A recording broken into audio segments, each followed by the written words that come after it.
God will always meet you where you are. There is not one time in my life where I can't say God didn't show up.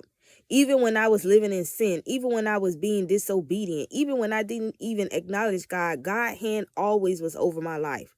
There is not one time I can say I went without. God made sure I had a roof over my head. God made sure I had food on the table. God made sure that I was healthy. God made sure I woke up every day. God always made a way out of no way. And even to this day, God is still a provider. God is still a miracle worker. God is unlimited. There is not nothing that God cannot do.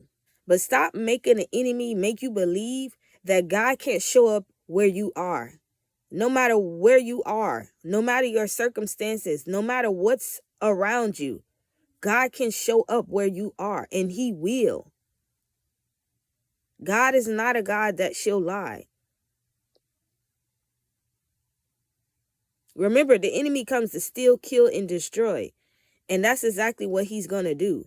He's going to try to confuse you. He's going to try to make you believe that God is not going to show up in your life.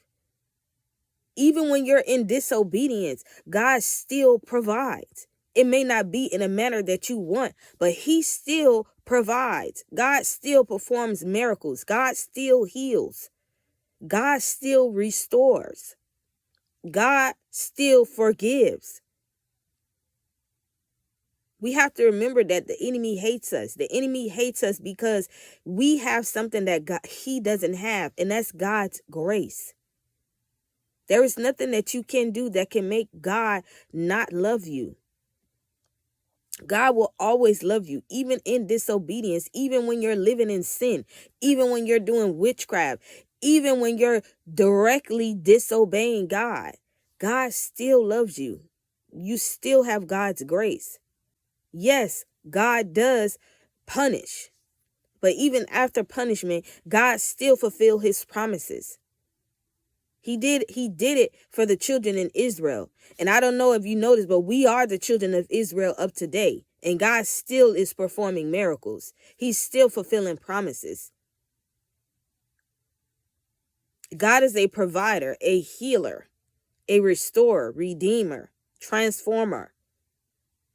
So stop playing small. Stop making the enemy make you believe that God's hand isn't over your life. That is a lie. God loves you. And there's nothing that you can do to make him not love you. So just embrace God's love.